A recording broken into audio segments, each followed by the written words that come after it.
Phone की घंटी बजी और अर्पिता ने फोन उठाया। उधर से कोई बोला भाभी और रोने की आवाज आने लगी। अर्पिता ने प्यार से पूछा क्यों रो रहे हो छोटे बच्चे की तरह। तब सुबोध रोते हुए बोला भाभी, और फिर सुबकने की आवाज आने लगी। अर्पिता बोली पहले चुप हो जाओ। सुबोध थोड़ा शांत होकर बोला भाभी प्लीज भैया को छुड़ा दो, मुझसे ऐसी बात मत करो, मैं फोन रखती हूँ। अर्पिता यह कहते हुए फोन रखने लगी। तभी उधर से आवाज आई भाभी प्लीज फोन मत रखना। सुबोध ने अर्पिता से कहा कि भाभी इसमें भैया की कोई गलती नहीं है। इस पर अर्पिता के कहा कि क्या कह रहे हो तुम्हें पता भी है मुझे तुमसे इस विषय में कोई बात नहीं करनी, कुछ और बात है तो बताओ। सुबोध रूंधे हुए स्वर में बोला कि भाभी मैं सब जानता हूँ। तो अर्पिता न चाहते हुए भी थोड़े गुस्से से बोली कि तुम क्या जानते हो। इस पर सुबोध थोड़ा धीरे से बोला यही कि भैया ने आपको मारा और क्यों मारा ये भी जानता हूँ। अर्पिता को अब गुस्सा आने लगा और वो थोड़ी तेज आवाज में बोली ये सब कहने को तुम्हें किसने कहा। तो सुबोध ने जवाब दिया कि भाभी किसी ने नहीं, मम्मी पापा तो किसी वकील से मिलने गए हैं, उन्होंने तो आपसे बात करने को भी मना किया है। इतना सुनकर अर्पिता गुस्से से बोली तो फिर क्यों बात कर रहे हो, तुम इन सब बातों में मत पड़ो। तो सुबोध ने बोला कि कैसे न पढ़ूं, वो मेरे बड़े भाई ही नहीं सब कुछ हैं, मैं उनके बिना कैसे जीऊंगा, गलती मैंने की और सजा भैया भुगत रहे हैं। सुबोध कहकर चुप हो गया। अर्पिता कहने लगी कि तुमने कोई गलती नहीं की, तुम्हारे भैया ने मुझे मारा है और एक बार ही नहीं दो बार, पहले थप्पड़ मारा और फिर अगले दिन गला दबाने की कोशिश की। अर्पिता झुंझलाहट में सब बोल गई। सुबोध भी चीखकर बोला माँ ने कहा था कि उसे सच का पता लगाओ, उसने सुबोध के स्कूल की यूनिफॉर्म की टाई और बेल्ट क्यों छुपाई थी। माँ भैया को बार बार फोन करके परेशान किए जा रही थी। भैया ने माँ को बताया था कि अर्पिता ने ऐसा कुछ नहीं किया, तो उन्होंने कहा कि अर्पिता झूठ बोल रही है। अर्पिता चाहती ही नहीं कि सुबोध पढ़ने के लिए स्कूल जाए। बस इसी बात पर भैया को गुस्सा आ गया। मैंने सोचा भैया जब शांत हो जाएंगे तो मैं सच बता दूंगा। यह सुनकर अर्पिता हैरान होकर बोली तुम क्या कह रहे हो, तुम्हें पता भी है। सुबोध धीरे से बोला हाँ भाभी मैं जानता हूँ मैं क्या बोल रहा हूँ। 14 मार्च सुबह 5 बजे आप दोनों चेन्नई के लिए निकल गए थे। मुझे लगा था उस दिन मैं स्कूल की छुट्टी कर लूंगा, पर मम्मी पापा बोले नहीं कोई छुट्टी नहीं, स्कूल जाओ।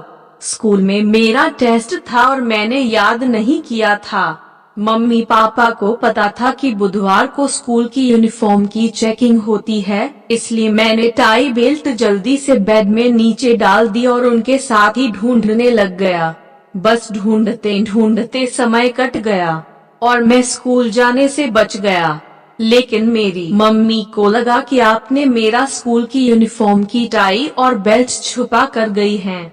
इसलिए उन्होंने भैया को फोन लगाकर गुस्से में आपके लिए बहुत कुछ कहा और साथ में ये भी कह दिया कि आप चाहती ही नहीं कि मैं पढ़ूं। मुझे यह नहीं पता था यह इतनी बड़ी बात हो जाएगी। सॉरी भाभी, मुझे माफ कर दीजिए। तो अर्पिता ने दर्द भरी आवाज में सुबोध से कहा कि तुमने यह बात अपने भैया से क्यों नहीं बताई। तब सुबोध ने कहा कि मैंने भैया को फोन किया था, पर भैया ने कहा कि मैं बाद में बात करूंगा। मैं काफी डर भी गया था। भाभी प्लीज मेरे भैया को जेल से निकाल दो, उनकी जिंदगी खराब हो जाएगी। उन्होंने बहुत मेहनत की है तब जाकर इतनी अच्छी नौकरी मिली है। भाभी प्लीज मेरी खातिर। ये कहकर सुबोध जोर जोर से रोने लगा। अर्पिता बोली कि चुप हो जाओ, मैं तुम्हारे भैया को जेल से निकाल दूंगी, पर तुम प्रॉमिस करो कि तुम हमारी इन बातों के बारे में कभी किसी को नहीं बताओगे, अपने भैया तक को नहीं। आज के बाद मुझसे बात भी नहीं करोगे। अर्पिता ने फोन रख दिया। फोन रखकर वो फूट फूट कर रोने लगी। थोड़ी देर बाद चुप हो गई और कंप्लेंट वापस कैसे लेनी है सोचने लगी, क्योंकि पापा ने ही वहाँ से थाने फोन किया था और पुलिस रात को आकर पकड़ कर ले गई थी। तभी दरवाजे पर बेल बजती है। वह दरवाजे के पीप होल से देखकर दरवाजा खोल देती है और दरवाजा खोलते ही अपने पापा की गले लगकर खूब रोती है।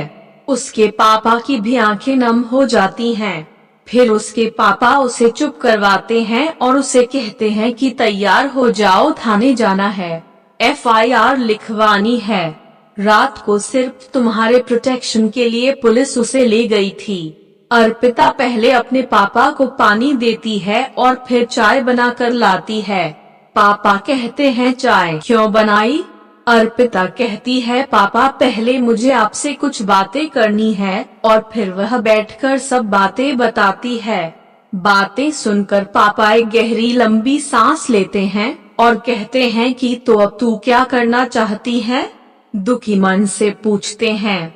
तब अर्पिता कहती है कि पापा मुझे कुछ नहीं करना, बस आप उस इंसान को जेल से निकलवा दो और अब मैं अपनी जिंदगी खुद ही जीऊंगी।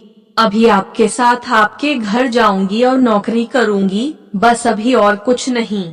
उसके पापा उसके सर पर हाथ रखकर एक लंबी सांस लेते हैं और कहते हैं बेटा वो तेरा घर है और सदा तेरा ही घर रहेगा। भावुक हो उठते हैं। फिर अपने को संभालते हुए कहते हैं तू जो चाहे कर, बस खुश रहने की कोशिश कर। और खुद के आंसू संभाल नहीं पा रहे थे। ऐसा ही होता है बाप का प्यार। आए तो थे रोष से भरे हुए, ये सोचकर कि उसे सजा दिलवाकर ही चैन की सांस लेंगे, पर बेटी के आंसुओं और बातों ने शांत कर दिया। कभी कभी घर की छोटी छोटी बातें घर तबाह कर देती हैं, घर बसने से पहले ही उजाड़ देती हैं, सपनों के ताजमहल मिनट में ढेर कर देती हैं। मेरी बेटी का क्या कसूर था? ये सब सोचते हुए उठते हैं और अर्पिता से सामान पैक करने को कहते हैं। फिर पापा बेटी थाने जाने के लिए निकल जाते हैं। दोस्तों अगर वीडियो पसंद आया है तो हमारे चैनल को सब्सक्राइब कीजिए और बेल आइकॉन की बटन को भी दबाना ना भूलें। वीडियो देखने के लिए धन्यवाद।